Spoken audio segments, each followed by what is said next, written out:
What do you do when the people who break you also tuck you in at night?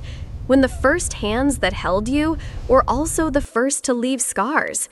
What do you say when your screams echo in a house filled with family photos and no one listens? When your sister smiles for the yearbook photo, but the moment the flash fades, she's shoving your head into the wall for using her shampoo? When your mother tells the neighbors, "Kelsey's dramatic," but she also lights a cigarette while your back is still blistering and calls you a stray that should have never been born? What do you do when justice doesn't exist inside your home and silence becomes your second skin? My name is Kelsey. I'm 26 years old, and for most of my life, I wasn't just abused, I was erased. Erased from family stories, erased from empathy, erased from the very idea that I deserved kindness. But the thing about people like me is, we don't disappear forever. We remember, we rise, we reclaim. This isn't a story about forgiveness. It's a story about fire. And sometimes, the only way to survive a legacy of pain is to burn it to the ground. I was 12 when it happened, a Tuesday afternoon. My sister Olivia was curling her hair in the bathroom. I was brushing mine, humming quietly. She looked at me in the mirror, cold. "Don't touch my stuff," she snapped. I hadn't. But it didn't matter. Before I could speak, she reached over, grabbed the curling iron, and shoved it into my back. I screamed, not just from pain, but from shock. The searing heat, the smell of burning flesh, the hiss of skin against metal. I collapsed to the floor, gasping. The neighbors must have heard. They called the police. I thought, finally, someone would see. But when the officers knocked, my mother greeted them with a soft smile and perfect hair. "Oh, Kelsey," she laughed. "She's just upset because I wouldn't let her go to the mall. She's dramatic." The police left, and I didn't. I lay on the bathroom floor, shaking, tears mixing with sweat, skin blistering. From the hallway, I heard her voice, calm, bored, annoyed. "Clean that up before your father gets home." Then, "And stop screaming like a stray dog." That night, I learned something awful. It's not the burn that breaks you. It's when no one cares that you're burning. People think pain is the worst part. It's not. Pain is sharp, immediate. It screams. But being invisible, that doesn't scream. It whispers. It seeps. It makes you question if you were ever really there to begin with. That night after the burn, the police, the lies, I didn't cry because I was in pain. I cried because my mother had looked me in the eye and saw nothing. No panic, no fear, no instinct to protect, just inconvenience. I wasn't her daughter. I was a mess to clean before Dad got home. Olivia was the weapon, but my mother was the one who loaded her. She wore motherhood like a costume, one she took off the second the neighbor stopped watching. And in that moment, curled on the bathroom tile, my skin still sizzling, I realized something. I wasn't afraid of pain. I was afraid that no one would care of pain. I was afraid that no one would care enough to stop it, that the people who should have loved me would rather protect the lie than protect their own child. And that kind of silence, that's the loudest betrayal there is. Olivia was everything the world applauded. Captain of the cheer team, flawless curls, ice blue eyes, that laugh you hear in toothpaste commercials. On the outside, a walking poster child. But inside, that mini skirt and school-issued blazer was a fist, a sharp tongue, a cruelty so polished it sparkled. And the worst part? She knew it. She didn't hide it. She flaunted it. To the world, she was perfect. To me, she was punishment in mascara. Every slap, every shove, every hissed insult in the hallway was met with a shrug from Mom. "She's teaching you strength," she'd say. "You need to stop being so sensitive." Or worse, "You're a parasite, Kelsey. You live off your sister's light. You should be grateful she even notices you." Olivia didn't just hit me. She hit me with permission. And that makes a villain even more dangerous when the monster is protected by love. In our house, truth wasn't about facts. It was about who Mom loved more. When Olivia stole $20 from Dad's wallet, I got grounded. She grinned behind his back. I got called sneaky and manipulative. When she came home with a stolen necklace, I was lectured for not stopping her, like I was supposed to babysit the golden child while dodging her fists. But the worst time, I was 14. She was 16. We were arguing in the kitchen about a spoon. A spoon! Olivia picked up a chair, and she threw it. The wooden leg hit me square in the mouth. My tooth cracked in half. Blood everywhere. I sobbed. Mom lit a cigarette, took a long drag, and without even looking up from her magazine said, "You talk too much anyway." That was the moment it clicked. Olivia didn't have to lie. She didn't even have to try, because I was the family's built-in punching bag, and in our house, pain wasn't accidental. It was assigned. People use the word home like it's a shelter, a safe place, warmth. But what if your home is the thing that breaks you? What if your living room is just a courtroom, and the only sentence you ever got was "you deserve it"? What if your family photos are nothing more than alibis, carefully arranged smiles to cover the bruises, frozen lies in 4x6 frames? I didn't grow up in a home. I grew up in a stage set for pain, a house full of walls that watched but never intervened. A place where birthdays came with black eyes and compliments were loaded like bullets. So no, I didn't live in a home. I survived a crime scene dressed in family portraits. I hadn't seen that house in 7 years. Not for holidays, not for birthdays, not even when Dad had that mild stroke. When I left at 19, I told myself I'd never go back, not even to collect ghosts. But life doesn't care about promises you make to survive. My apartment complex was being fumigated. The notice came with a warning: do not stay indoors for at least 72 hours. I didn't have money for a hotel, and crashing on a friend's couch felt like an ask too big for a Tuesday. So I did what I swore I never would. I called my mother. Her voice sounded distant, annoyed, almost like I was cold calling her to sell insurance. 3 nights, she said. No drama. I packed light. No photos, no journals, just 1 bag, 1 work shirt, and 1 very loud heartbeat. I told myself I could handle it. After all, you can't be burned twice if you never touch the fire. But the truth, the moment that house came back into view, I felt something under my skin. Not fear, something colder, like an echo that had been waiting, like the past had been patient. It was supposed to be a quiet night. I stayed out of Olivia's way, ate dinner in silence, smiled when spoken to. I was doing everything right. I just needed 1 clean shirt for a client meeting the next day, so I crept into the laundry room with my wrinkled white blouse, turned on the iron, waited for the steam, that hiss, that subtle warning. Then, bang, the door slammed open. Olivia, reeking of wine coolers and rage, her eyes sharp, her smile venom. Did I say you could touch my iron? I blinked. It's Mom's iron, I said quietly. Olivia tilted her head. No, it's mine, like everything in this house. You always were a jealous little parasite. I tried to breathe. The steam kept rising. I'm just finishing. Still trying to act like you belong here. And then, 1 step, 1 move, she ripped the cord and slammed the hot iron into my arm. I screamed. It was instinct, raw, animal. The pain was blinding. The metal scorched through skin like wildfire, and I hit the tile floor, gasping. The iron clattered beside me. Olivia stood over me, triumphant, smiling. And that's when I heard them. Footsteps. Mom. She entered, looked around. Her eyes grazed the iron, the blister forming on my arm. My body curled up in agony.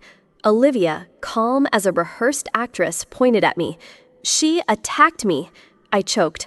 I didn't. Mom glanced down at me and said it. That's what trash gets for existing. Then turned and walked out. I couldn't breathe, not because of the burn, but because something deeper inside me had just shattered. I didn't scream. I didn't cry. I stood up.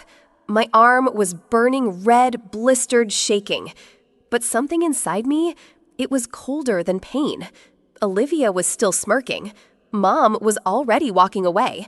And I just stood there, silent, but not broken. I looked at Olivia, the girl who burned me, whose face had always been framed and celebrated. Then I looked at Mom, arms crossed, eyes bored, not even pretending to care. And something in me didn't shatter. It solidified, hardened. Like steel being forged in fire. "I'll be out of your house in 5 minutes," I said. My voice didn't shake. It cut. But this time, I'm not running. I'm remembering. Mom scoffed. "You think you scare us?" I didn't flinch. "No," I whispered. "But soon you'll learn. Even a parasite can leave you hollow." I didn't call the police. Not because I didn't want justice, but because I knew justice wouldn't answer. My father played poker every Thursday with the police chief. My mother, she sat on a school board with 3 city officials and had brunch with 2 council members. In my town, power didn't wear uniforms. It wore golf shirts and smiled over rosé. If I called 911, they wouldn't see a victim. They'd see a drama queen with old scars, a history of tantrums, and a reputation for being too sensitive. Olivia would lie. Mom would confirm it. And I'd be the girl who cried bruises, while the real monsters sipped coffee on the porch. So, no. I didn't dial 3 numbers. I made 1 vow. If they wanted to play games, I'd play. But I'd play smarter, not louder, not with sirens, with silence and strategy. Because the best revenge doesn't knock on the door. It lets itself in. I didn't have bruises. I had receipts, and I was ready to cash them in. I started digging, not in drawers, but in memories, and in old phones, backed up cloud drives, group chats long forgotten. And what I found was gold. A screenshot from high school Olivia texting a friend, slapped the loser so hard she stopped talking for 10 minutes. Felt good. Another message, she always bruises so easy. It's like beating up a peach. A voice memo I didn't remember saving. Mom's voice, laughing. Kelsey bruises like fruit. You just look at her funny and she marks up like a plum. In the background, the clink of wine glasses, applause. Then, photos. So many photos. Bruises, bite marks. Red streaks across arms, shoulders, neck. Most with timestamps. My body had been a battlefield, and I'd been documenting it without even knowing. Every mark was a footprint, and I was done hiding the crime scene. It was time to frame it. Publicly, permanently, and painfully. Revenge doesn't always wear a cape. Sometimes it wears glasses and a quiet smile. I created a fake email, a new name, a burner phone. I posed as a tech startup founder looking for elite PR representation, and I had one request. I want Olivia assigned to my case. I praised her work, her poise, her professionalism. All lies, but believable ones. The meeting was set at a sleek downtown cafe. Olivia walked in, blonde hair tied back in a corporate ponytail, heels clicking with entitlement. She didn't recognize me. That was the point. I kept it short. "Thank you for meeting," I said. She smiled. "Of course." "Tell me about your goals." I slid an envelope across the table. "Let's start with this." She opened it. Her smile didn't fade until it did. Inside, screenshots, photos, transcripts, the bruises, the texts, the recordings, her words, her fists, her laughs. Her eyes narrowed. "Who do you think you are?" I leaned in calm. "I'm the girl you burned, and I'm just returning the heat." She lunged forward furious. That's when I pressed the button on my phone. The woman at the next table, Rachel, my best friend, and today, a witness with a camera. The next morning, Olivia was fired. Not quietly. The company released a public statement. We are conducting a full internal investigation into inappropriate behavior. The Golden Girl was suddenly tarnished, and that was just round one. It was the event of the season, the Spring Community Gala. Local leaders, journalists, donors, velvet dresses, and diamond smiles.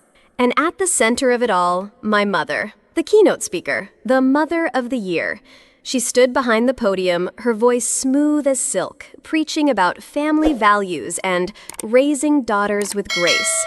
People clapped, cameras flashed, and I sat in the second row, invisible as always, but not for long.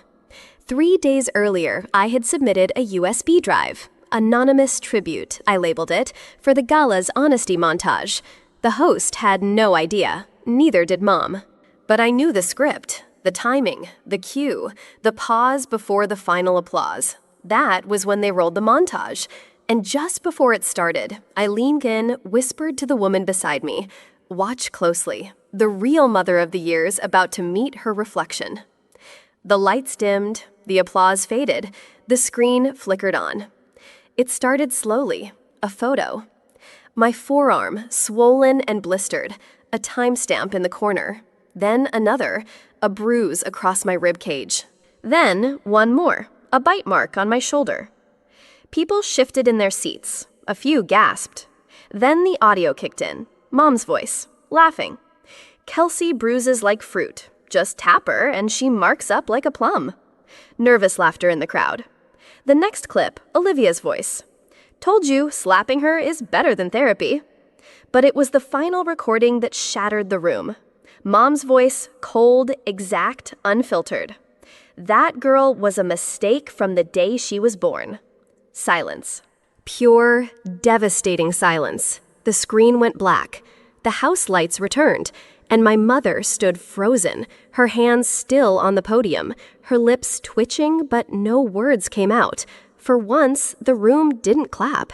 They watched, judged, and in that moment, her mask melted. She didn't say a word, not to the crowd, not to the cameras, not even to me. She just backed away from the podium, her heels clicking like gunshots on the stage floor, her face pale, stiff, cracked. The applause she expected? Gone. The spotlight? Still on. And for once, she couldn't outrun the truth. She turned and walked off stage like a queen stripped of her crown mid-coronation. Some people whispered, others just stared. No one followed.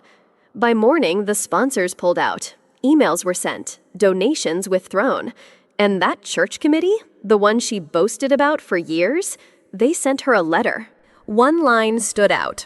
"We respectfully ask you to step down to reflect on the ethical concerns raised." My mother always said that God lifts up those who walk in truth. I guess she forgot. Truth always walks back, even if it limps. They said I ruined them. Not the bruises, not the burns, not the lies they told, or the names they called me. No, it was me for exposing them. They sued. The charge, defamation of character. I smiled when I read it. The courtroom was colder than I remembered.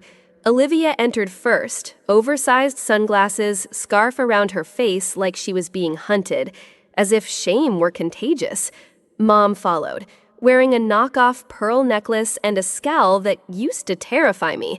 This time, it just looked tired. Their lawyer called me unstable, a troubled girl, said I'd made it all up to get attention. Mom nodded dramatically. Olivia dabbed her eyes. It was a performance. But I didn't clap. I stood up, calm, silent, and slid a folder across the table.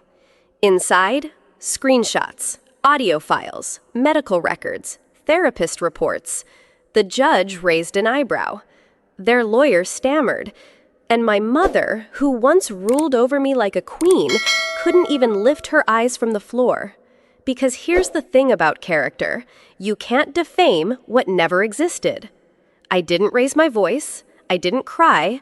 I didn't beg the judge to believe me. I just stood up, opened my folder, and let the silence do the screaming. First, a photo. My back at 12. A blistered spiral where the curling iron touched skin. Dated, timestamped. Second, an audio file. Olivia laughing. She bruises like a peach. One slap and she goes purple. Third, a printed screenshot Olivia text. LMA, just slapped that loser so hard. Best workout ever. Fourth, a therapist note.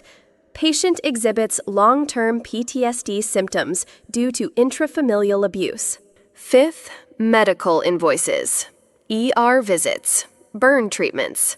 The room went quiet. The judge leaned back. The bailiff stopped chewing gum. Even Olivia's lawyer suddenly found the floor fascinating. And my mother? She didn't flinch, didn't deny. She just said in that cold, unshakable voice, "We told her not to provoke us." That was the moment I knew they hadn't lost. They'd unmasked themselves. The gavel came down. Case dismissed. Just like that. No applause, no grand music. Just silence, and the sound of my heartbeat slowing. Olivia stared at the floor, mascara streaking down her cheek. Mom didn't speak, didn't blink, didn't move, like a statue built from bad decisions. Me, I didn't smile, I didn't celebrate. I just stood, calm, whole, and finally, seen. The judge closed the file. The court adjourned. And in that quiet hallway outside the courtroom, I whispered the only words that mattered. I didn't win in court. I won the war. Some people heal in silence. I healed by burning the silence down. I named it the burn back, not because I wanted revenge, but because no one should ever be burned and then forgotten. The burn back became a safe space not just for daughters of violent fathers, but for survivors of invisible war zones. The sister whose rib broke under a birthday hug, the niece whose aunt slapped her for wearing red lipstick, the girl whose mother called her a burden every Sunday, right after church. They came from everywhere, with stories that sounded too cruel to be real. And yet, they were real. And now they were seen. A video interview about the burnback went viral. 3 million views in 48 hours. Thousands commented, "This is my story too." A girl from Nebraska wrote, "I thought I was alone. I'm not. Thank you, Kelsey." And just like that, the girl who once had to lie about her bruises became the reason others could finally tell the truth. It was late. My phone buzzed. Unknown number. I let it ring, then I picked up. A breath. Then her voice. "I lost everything, Kelsey." The words cracked through the line like glass under pressure. Her voice, usually venom, now sounded like vapor. The job, the house, the friends.